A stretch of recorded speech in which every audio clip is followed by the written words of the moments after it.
Avec d'abord la carte blanche du Club des idées, un coup de griffe ou un coup de cœur sans détour. Et ce soir, j'ai le plaisir d'accueillir l'écrivain et fondateur du think tank Génération Libre, Gaspard Koenig. Bonsoir Gaspard. Bonsoir Julien. Alors ce soir, vous allez nous parler d'une proposition de loi sur la préservation des biens communs. Plutôt sympa, non ? Oui, c'est une proposition de loi qui est en cours d'examen au Sénat, dont l'intitulé est très sympa, mais le revers de la médaille, évidemment, de préserver les biens communs, c'est de réduire le droit de propriété. Et c'est une proposition assez sérieuse, puisqu'elle émane d'une tribune qui a été signée il y a 2 ans dans Le Monde par des grands intellectuels, d'Edgar Morin à Marcel Gauchet, en passant par Thomas Piketty ou Cynthia Fleury, et qui vise à restreindre la définition du droit de propriété telle qu'elle est posée constitutionnellement, c'est-à-dire telle qu'elle est inspirée de l'article 17 de la Déclaration des droits de l'homme, excusez du peu, et qui permet aujourd'hui au Conseil d'État et au Conseil constitutionnel de censurer un certain nombre de lois abusives. Et au nom du bien commun, on pourrait revenir sur une des pierres fondateurs de notre droit, et ça mériterait au moins un débat public beaucoup plus large. Alors ce qui est intéressant, c'est que vous revenez d'un voyage, pour ceux qui l'ont suivi à travers Le Point, notamment de 5 mois à cheval dans les territoires, et vous vous intéressez au droit à la propriété.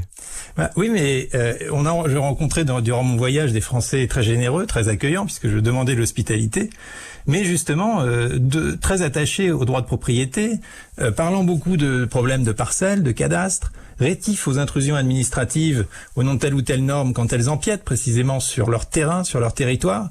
Et je me suis rendu compte que ça venait de loin. Le droit de propriété, il faut quand même se rappeler que c'est une conquête de la Révolution française. Quand on relit Georges Duby, on comprend que c'est une conquête qui vient de très très loin. Ça a pris quasiment un millénaire, de l'émancipation des serfs jusqu'à l'abolition définitive de la tenure en 1789. Et donc, le droit de propriété s'est vu comme une protection et une conquête.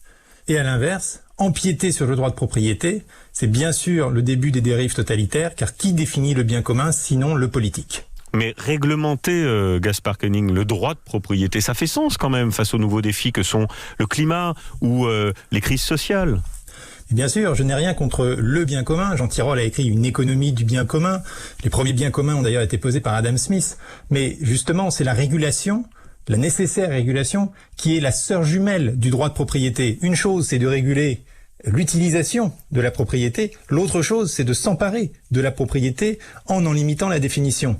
Si vous considérez que l'air est un bien commun, vous allez réguler par exemple par une taxe carbone, l'émission du carbone et donc la pollution. C'est tout à fait différent de considérer que la forêt est un bien commun et doit être par exemple administrée par l'État.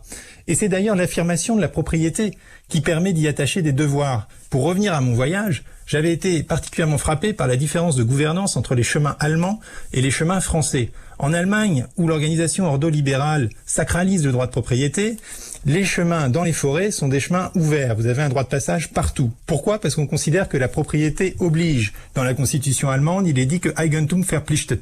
La propriété oblige. Alors qu'en France, pays plus socialisé, où les chemins GR sont bien communs, eh bien, au contraire, les propriétés privées, les forêts, notamment les forêts de Sologne, sont totalement barricadées. Et donc, dire, y compris dans la Constitution, que la propriété oblige, que la propriété comporte des obligations, c'est une chose à laquelle je suis tout à fait favorable. Mais c'est tout à fait différent de limiter le droit de propriété. Et c'est un débat urgent, un débat crucial, un débat de notre époque qu'il faudrait tenir de manière beaucoup plus large et publique. Merci Gaspard Koenig pour ce point de vue ce soir.